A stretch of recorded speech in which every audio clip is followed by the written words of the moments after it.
Freakonomics Radio is sponsored by LinkedIn ads. Ever invested in something that didn't live up to the hype? Marketers know that feeling. They optimize for the numbers that look great, like impressions, but then they don't see revenue. LinkedIn has a word for that: bull spend. Instead, you can get the highest ROAS of major ad networks with LinkedIn. Cut the bull spend, advertise on LinkedIn. Spend $250 and get a $250 credit. Go to linkedin.com/Freakonomics. Terms apply.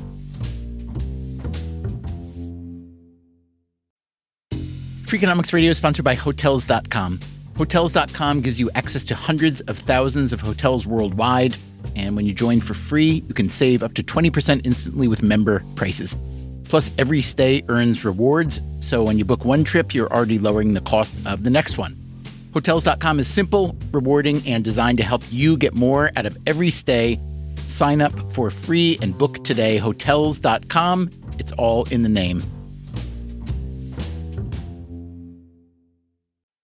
Freakonomics Radio is sponsored by Amica.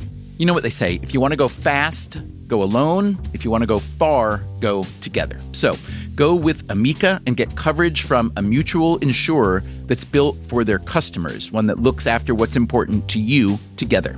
Auto, home, life, and more, coverage that fits your unique needs.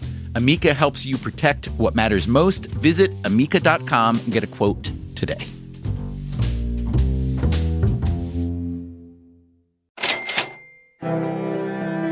When something terrible happens, something truly terrible, a mass shooting or a terrorist attack, there is a man whose phone eventually will ring. My name is Kenneth Feinberg. I'm a lawyer here in Washington, D.C. Feinberg grew up near Boston, in Brockton, Massachusetts. Brockton High School graduate, University of Massachusetts graduate, New York University School of Law. And then I was asked by the chief judge of New York State to clerk for him. This was in 1970. As Feinberg's career progressed, he got to know many of the chief judge's other former clerks. One of whom was the very distinguished, eminent federal district judge Jack B. Weinstein in Brooklyn. One day, in 1984, Feinberg got a call from Judge Weinstein. By this time, Feinberg had put in time as a federal prosecutor and as chief of staff for Senator Ted Kennedy. Now he was in private practice.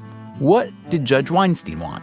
Weinstein had assigned to him the Agent Orange litigation brought by Vietnam veterans against the chemical industry, Dow, Monsanto, alleging certain physical injuries and deaths attributable to inhaling or swimming in the herbicide Agent Orange while serving in Vietnam. For those who don't recall or know, Agent Orange was an exfoliant meant to burn the shrubs off to give American soldiers an advantage, yes? That's right. So the Viet Cong couldn't hide and ambush American soldiers. Well, the Vietnam veterans came home with chloracne, with soft tissue sarcomas, with other cancers.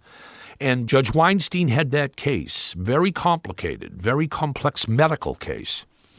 And on the eve of trial, he asked me, would I be willing to come to Brooklyn to mediate a settlement of that case and then design and administer a compensation program for eligible Vietnam veterans.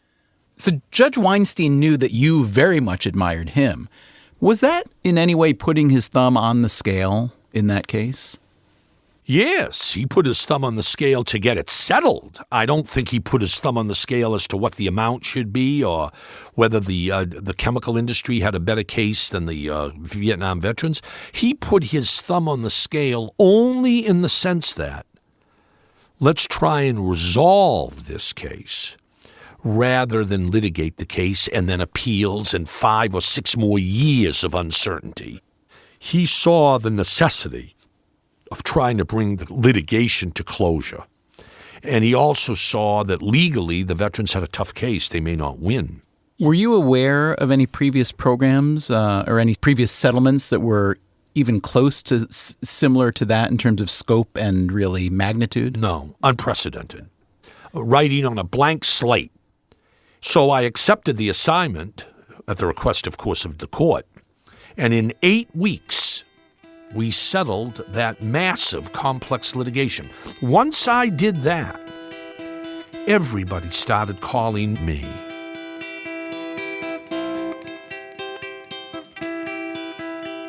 The Agent Orange settlement didn't please everyone. In fact, there's barely ever a settlement like this that leaves everyone happy, because underlying each case is a tragedy that dollars cannot repair. A tragedy requiring a thankless and perhaps impossible calculus. But that's when Feinberg's phone rings. It might be a governor, Hickenlooper in Colorado after the Aurora movie shootings. It might be a mayor, Menino in Boston after the Boston Marathon bombings. It might be the president of the Virginia Tech University. There was one tragedy that differed from the rest on several dimensions. The 9/11 fund was fascinating because Congress authorized unlimited funds. Whatever Feinberg thinks is appropriate, fine with us. We don't know how to value these lives. Today on Freakonomics Radio, how do you put a monetary value on a human life? He looked at me. Mr. Feinberg, don't ever tell people like me that you know how I feel. You have no idea how I feel.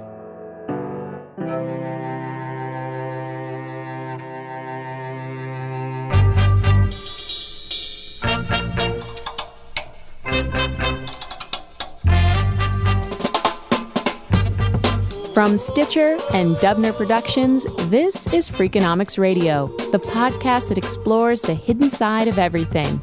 Here's your host, Stephen Dubner.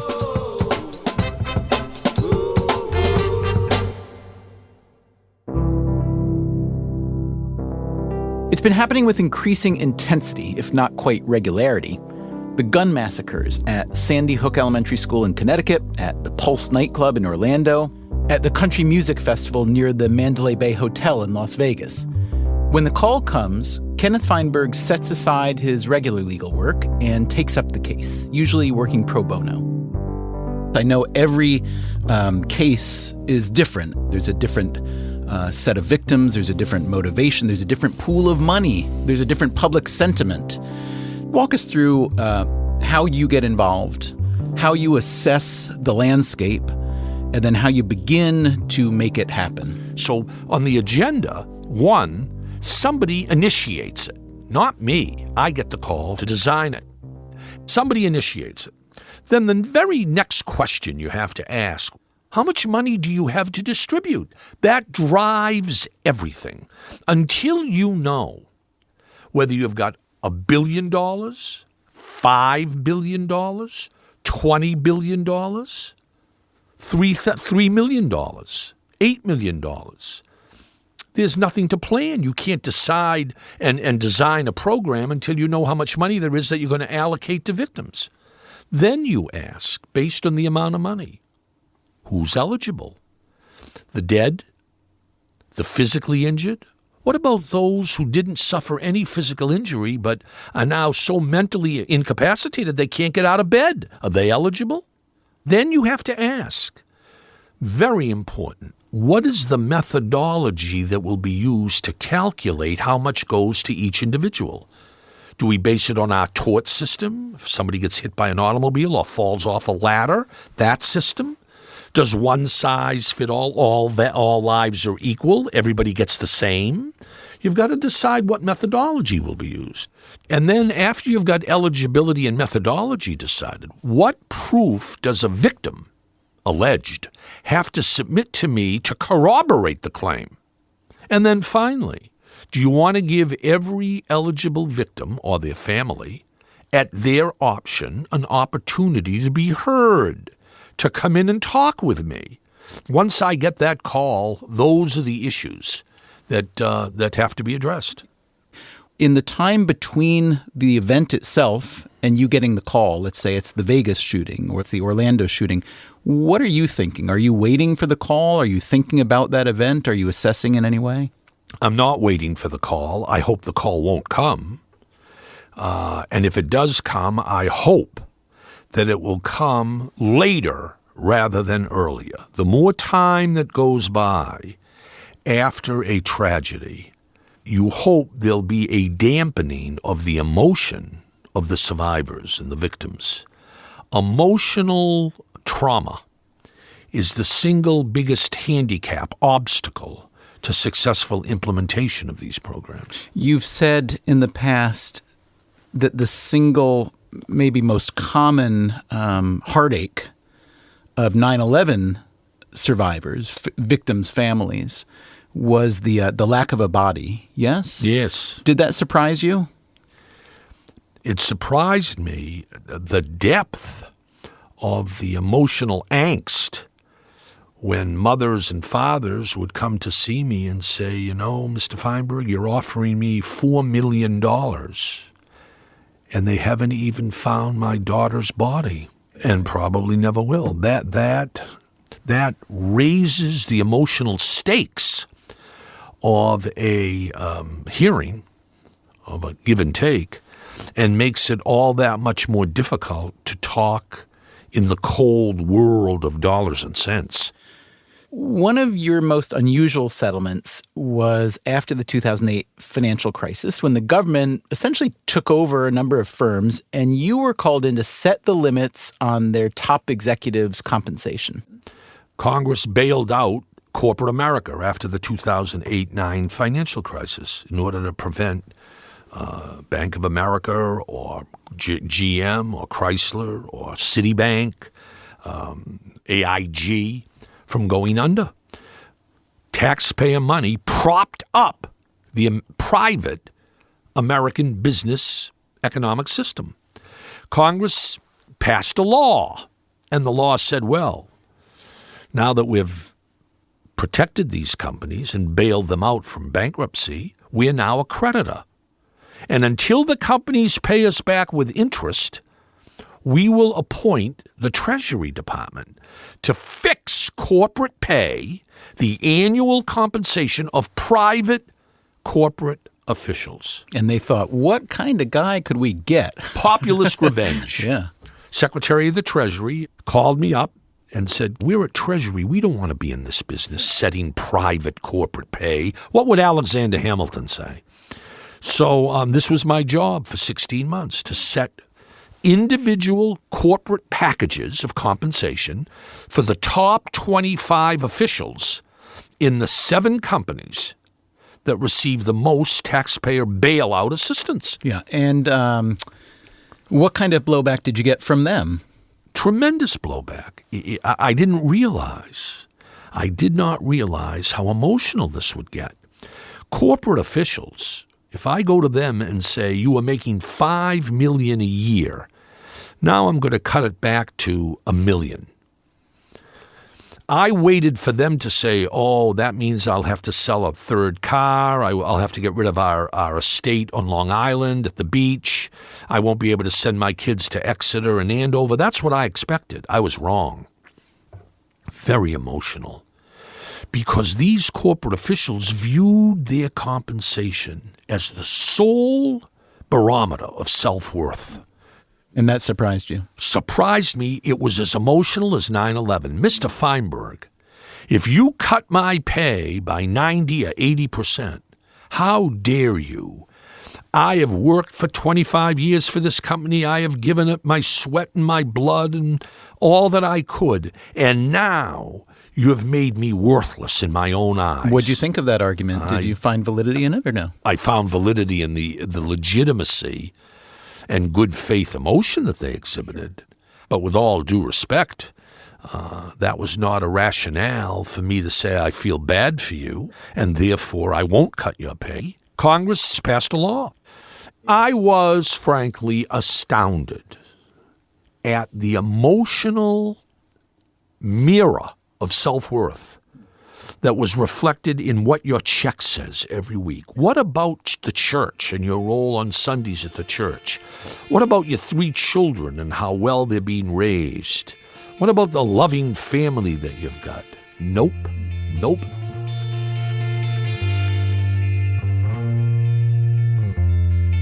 There is, of course, a big difference between a government clawback from corporate executives and distributing money to the victims and survivors of a mass shooting or a terrorist attack.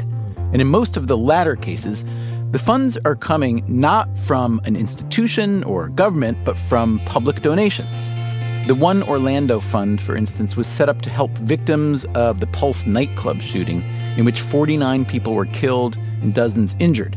The fund received more than $31 million in donations. Of that, Feinberg distributed more than $17 million to the families of the people who were murdered. The victims who spent time in a hospital but survived got between $69,000 and $321,000. And people who were in the nightclub but weren't hospitalized got a bit more than $26,000 each. When it comes to putting a price on human life and suffering, Feinberg is hardly reinventing the wheel. There are actually lots of different ways to do it. That's W. Kip Viscusi. I'm an economist, and I'm a professor at Vanderbilt University. Viscusi's work has focused on a widely used metric called the value of a statistical life. The value of statistical life refers to how much it's worth to prevent one expected death. Some people, especially if it's their own death they're trying to prevent, would put that number at infinity. Everybody who thinks that life should have an infinite value should instead ask themselves the question, how much would you pay for a car that's, safer but by a trivial amount? And most people are not willing to pay an unlimited amount of money for this slightly safer car. There's another complication to statistically valuing a life, an even harder problem to solve. Lots of people say that even placing any dollar number on life devalues life. So we shouldn't be doing it at all. But as a routine practice, government agencies have to make decisions. So either implicitly or explicitly, they're going to be valuing life, and we want them to use the right numbers. Okay, so what are the right numbers, and how do you get there? Let's start with the way it used to be. So it used to be the government agencies, such as the Occupational Safety and Health Administration, did not want to explicitly say that they were placing a value on life. So instead, they called it the cost of death. Well, the cost of death figures only capture the income lost to survivors. They don't capture how much you value your own life and how much you value staying alive.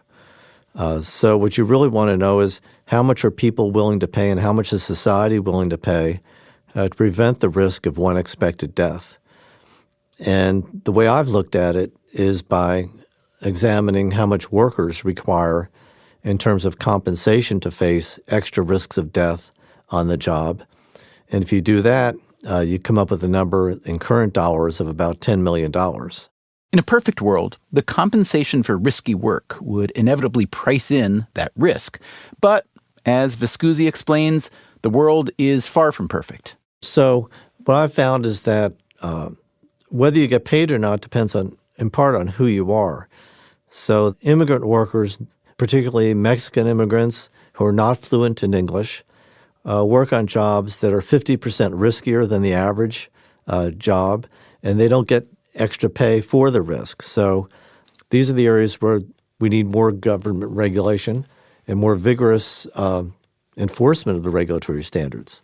I would not place a lower value on their lives simply because they have fewer opportunities. If you gave them these opportunities, they would have different values. Viscusi's calculations are, calculated, even rational, perhaps. The problem is that rationality often dissipates once a terrible thing happens, when people are hurt or killed by a company's product and there's a lawsuit. I've done studies with mock jurors, hundreds of mock jurors, where I presented them with different case scenarios. And in some case scenarios, the companies didn't place a value on life at all. Other scenarios, the company placed a value based on the lost earnings. Another variant was the company placed a value on life based on the government's value of statistical life. What I found is that you get a seemingly perverse result, which is that if the companies value lives more, let's say they value lives at $5 million or $7 million instead of a few $100,000, jurors want to send companies a signal that they disapprove of what the company's done. So they want to punish them with an award that exceeds whatever dollar number the company used. So if the company used a number of $300,000, then punishing them $1 million would send them a price signal. But if they valued life at $5 million, you have to punish them with a penalty of $10 million in order to let them know that they've undervalued life. And there's another complication. Are all lives valued equally? This is a capitalist society. Ken Feinberg again. Money has always been the vehicle to lift up the innocent or the victim. And that is something that is American. Gee, you're giving different amounts to different individuals. That doesn't sound like very American. It is very American. If somebody gets hit by an automobile or falls off a ladder, the stockbroker and the banker get more than the waiter, the busboy, or the fireman. That's the American capitalist system, and that's the role of money in trying to temper the unfortunate. Coming up after the break, that system gets put to the test after the 9/11 terrorist attacks. I was angry. I was very angry. Yet, at the same time, I didn't want to bite the hand that would feed me.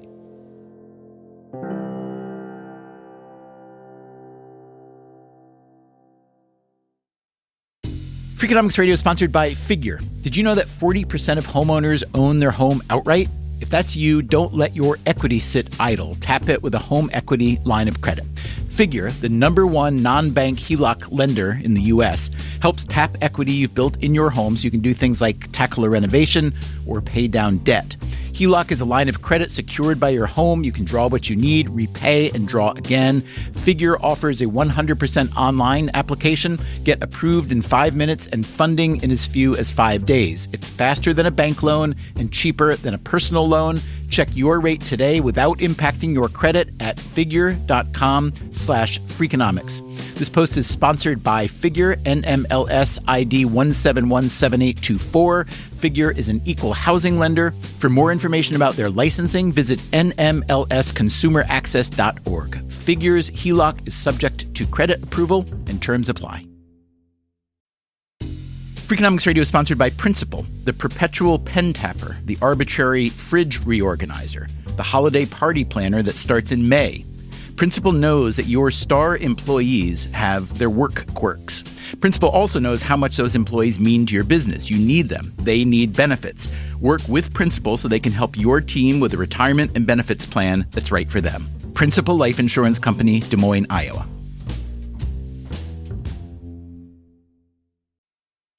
Freakonomics Radio is sponsored by PNC Bank. Boring. Great word, bad rep.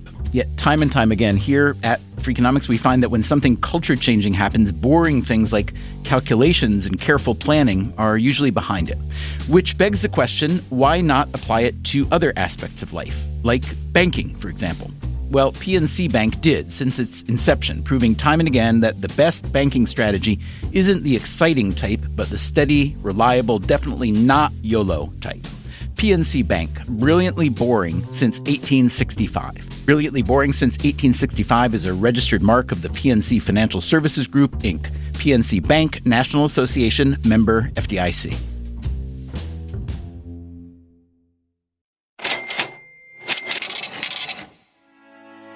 Kenneth Feinberg is a lawyer in private practice in Washington, D.C.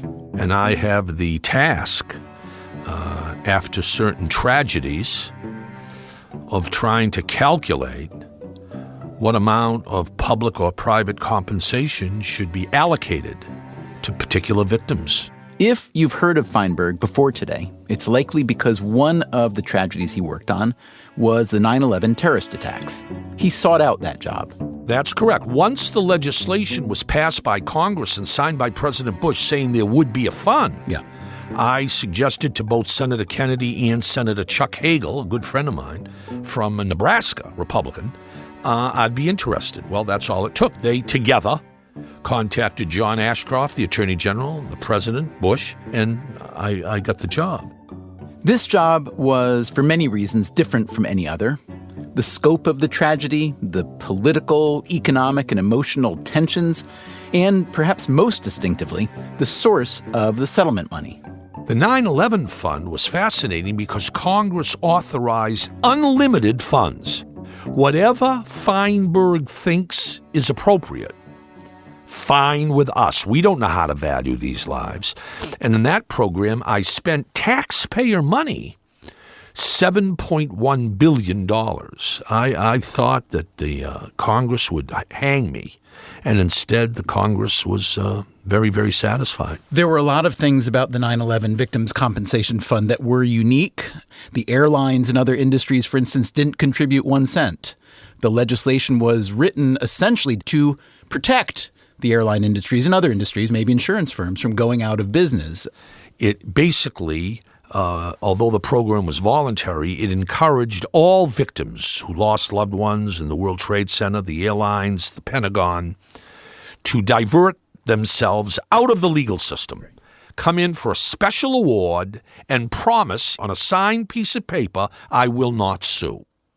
If you're giving immunity, in effect, to the airlines, who can't be sued for negligence, or Boeing, the cockpit door wasn't secure, the security system was negligently installed. If you're giving them sort of immunity from suit, well, what about the victims who paid the price? Congress decided we better balance it. We will make it very difficult to sue the airlines or the World Trade Center, but at the same time, we'll make it very easy for victims to get compensated without suing. So that was the balance that was struck. That meant the minute I saw that voluntary applicants have to sign a paper, I will not sue. Well, that means everybody who filed a claim has to receive a different amount of money. A stockbroker or a banker or a high-priced lawyer or accountant, their survivors expect more from the 9/11 fund in return for a promise not to sue than the waiter, the busboy, the fireman, the cop, the soldier. The minute you take a program with public money and join the litigation at the hip of the program, everybody's getting a different amount, and that causes tremendous divisiveness.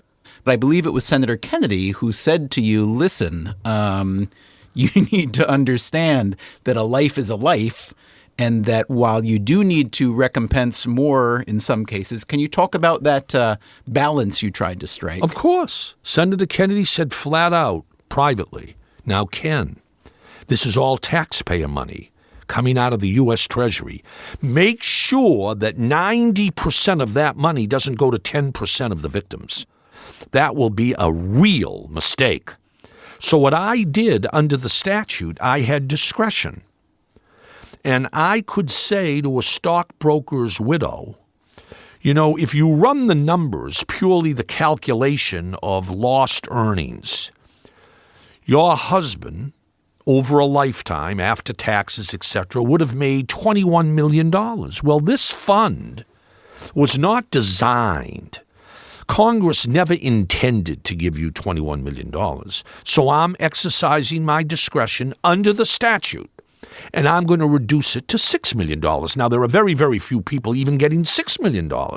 But based on the data and what your husband was earning and what he was likely projected to earn, you're going to be a high-end compensated individual, whereas the waiter or the busboy might have had lifetime earnings after taxes of $800,000, I'm going to raise you, in my discretion, closer not to $2 million, but closer to the median of about $1.5 million. And that way, exactly as you point out, I managed, exercising my valid discretion, to narrow the gap between the rich and the poor.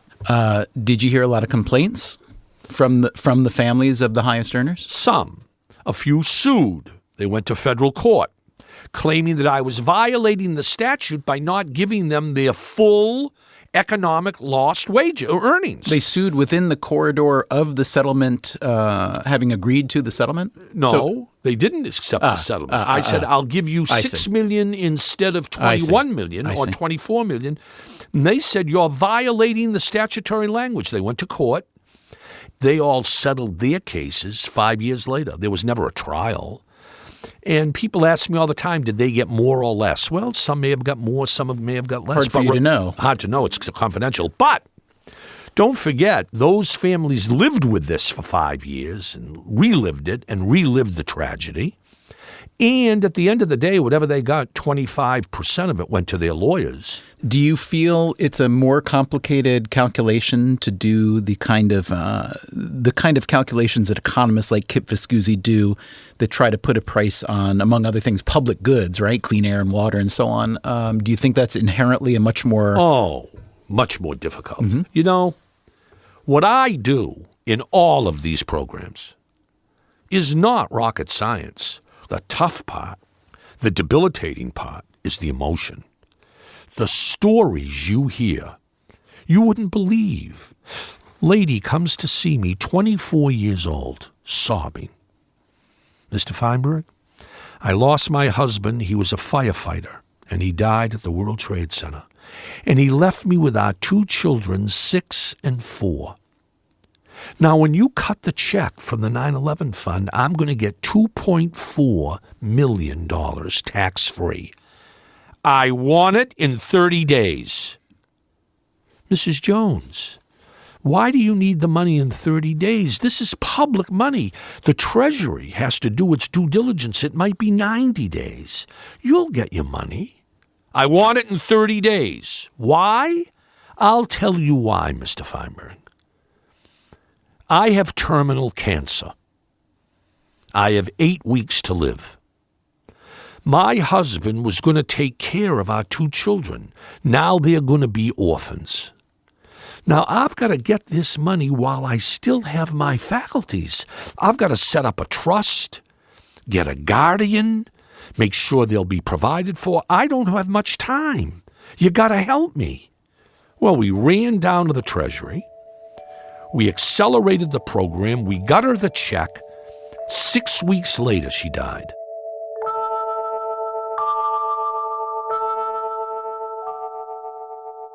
Did you try in the beginning to be more empathic, perhaps, than you realized was a good idea? Yes, and I make mistakes. You see, you make mistakes and you learn your lesson. I remember one 83-year-old man came to see me after 9/11. He said, I lost my son. Mr. Feinberg, a father should never bury a son. I'll never be the same. Doesn't matter how much money you give me. I made the mistake of saying to this very nice man, this is terrible. I know how you feel. He looked at me, nice man, tears. Mr. Feinberg, don't ever tell people like me that you know how I feel. You have no idea how I feel.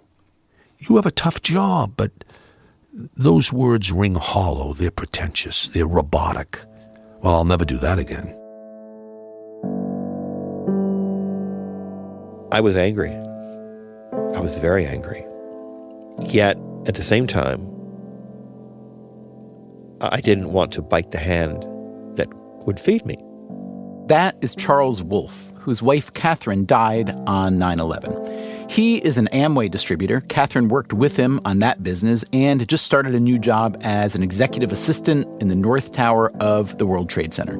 We asked our friend Anna Sale, host of the Death, Sex, and Money podcast, to talk with Wolfe about his experience with Ken Feinberg and the 9/11 Fund. Congress takes action. Ultimately, there is one person, one man, whose job it is to be the person to give you an answer on what of this fund, this money from the government, what will be your share because of your loss. No, that's not the way it worked. Real simply, this did not have a fixed amount of money allocated to it. He had the entire United States Treasury at his disposal. It was not based on how much of this money were you going to get. They made it exactly like you would happen for a wrongful death lawsuit. They calculated it based on lost future earnings and pain and suffering. Did that feel like, if he tells me he's calculating, I feel like there could be more potential for frustration if you feel like he's underestimating. I understood that. So my mind was, I needed to prove how much Catherine was worth based on her current income, what her absence in our business would result in, and hopefully that everything would work out. And when you say had to prove, are you sitting with spreadsheets and doing the numbers yourself? A lot of it, yeah. I'm gathering information. I'm gathering past information. I'm gathering data.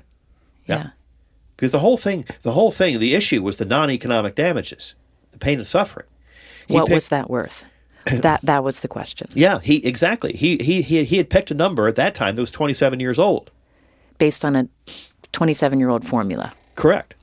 And with no adjustments or anything.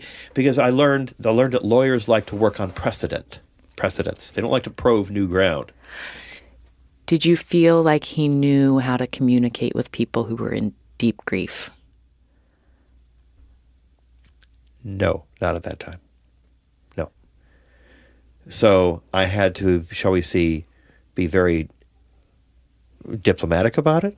I had to say things in a certain way. But I'd already done my homework. I knew the ins and outs of the whole thing. And I'm making sure that I attack his policies and rules, not him personally. I do remember, though, because at this point, you don't know who to trust or who not to trust. And I remember, because I went after him several times. And he says, Charles, in his Boston accent, he says, Charles, I've heard this all before, but I've never heard it said so eloquently. I'm like, is he giving me BS? Is he trying to placate me? Is he trying to soften me? Is he, well, what's going on here? And as he walked out of the room afterwards, he was just walking by me like this. I says, you picked the wrong benchmark.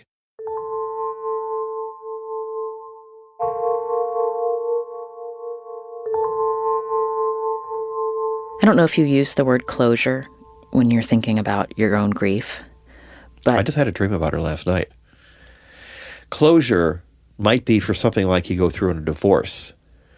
And you remember that old song, I'm going to wash that man right out of my hair? Yeah. Okay. I felt that. Yeah. Okay. All right. That might be closure.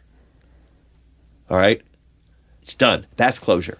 No, there's no closure in this. What you do is you move on in your life. But when there's somebody that you've loved, deeply loved, does that love ever go away? Would you want Ken Feinberg's job? I will tell you this. Looking at it now, he had one hell of a hard job. He and I had breakfast together in 2008. He says, Charles, he says, my lawyer training taught me how to deal with other lawyers. It didn't teach me how to deal with grieving widows 6 weeks after they lost their husbands. He says, I get that. He had to learn.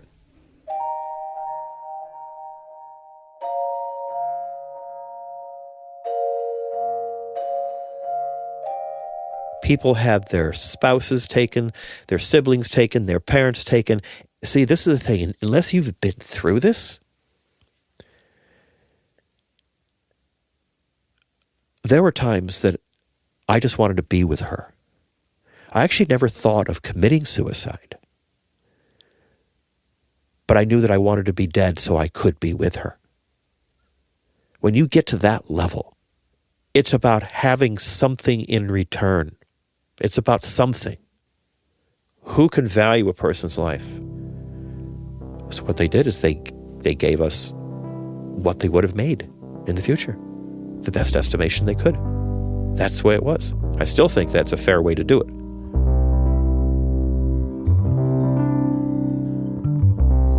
I'll defend the 9/11 compensation fund to my grave. I think it did exactly what the American people wanted to show the world. We take care of our own.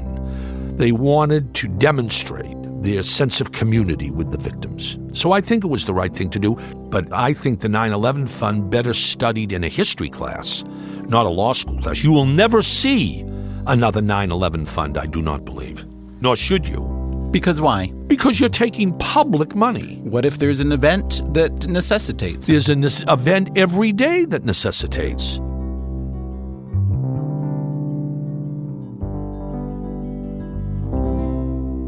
There's this word that I'm sure you've heard a million times. The word is closure. Does it exist? No. I hear that all the time. I mean, you hear this argument, here's a check for $2 million. It will bring you some small closure from the incident and the grief. Dollars don't do that. They're a hollow substitute, I can tell you, for loss.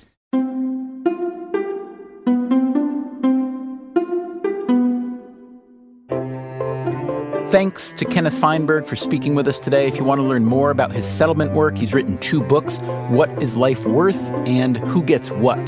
Thanks also to Charles Wolfe, Anna Sale, and Kip Viscusi. Coming up next time on Freakonomics Radio, is it really true that Scandinavia is the happiest place on Earth? Yeah, I definitely am happier. It's about togetherness. It's about pleasure. It's about warmth. I regularly forget to lock car and or house. I do leave my children outside to sleep. And why even economists are getting on the happiness train and putting aside traditional measures like GDP. My God, let's get serious about the quality of our lives and stop this nonsense. That's next time on Freakonomics Radio. Freakonomics Radio is produced by Stitcher and Dubner Productions. This episode was produced by Max Miller and Andy Meisenheimer with help from Alvin Melleth and Annabelle Bacon. Our staff also includes Allison Craiglow, Greg Rosalski, Greg Rippin, Harry Huggins, and Zach Lipinski. The music you hear throughout the episode was composed by Luis Guerra. You can find Freakonomics Radio wherever you get your podcasts. Our entire archive is available on the Stitcher app or at Freakonomics.com, where you'll also find transcripts, show notes, and so on. If you subscribe to Stitcher Premium, you'll get every episode of Freakonomics Radio ad-free, plus lots of extra bonus episodes. So go to StitcherPremium.com/Freakonomics. You can find us on Twitter, Facebook, LinkedIn, or via email at radio@Freakonomics.com. Thanks, as always, for listening. Stitcher. This podcast is sponsored by Made In Cookware. Made In partners with multi-generational artisans and some of the world's best chefs to create professional quality cookware, knives, and kitchen tools. Their products are trusted in Michelin-starred restaurants worldwide and designed to perform just as well in your kitchen. From 5-ply stainless clad to carbon steel, every piece is built to last and made to actually make you a better cook. Discover award-winning cookware at madeincookware.com. Freakonomics Radio is sponsored by Ozempic. Innovation happens through rethinking what's possible, and when it comes to GLP-1s, Ozempic pill does just that. Learn more about Ozempic semaglutide tablets, 4 and 9 milligrams, by calling 1-833-OZEMPIC or visit Ozempic.com to view the medication guide and ask your doctor what's possible with FDA-approved Ozempic pill.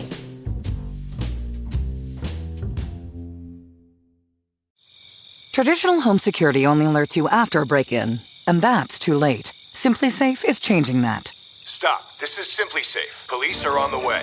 We don't just alert. We stop crime before it starts. SimpliSafe. Plan starting around $1 a day. Save 50% on your new system with professional monitoring at simplisafe.com/SXM or with promo code SXM. Outdoor deterrence requires a SimpliSafe Active Guard outdoor protection plan starting at $49.99 a month. Visit simplisafe.com/licenses for alarm license information. Tennessee 2012.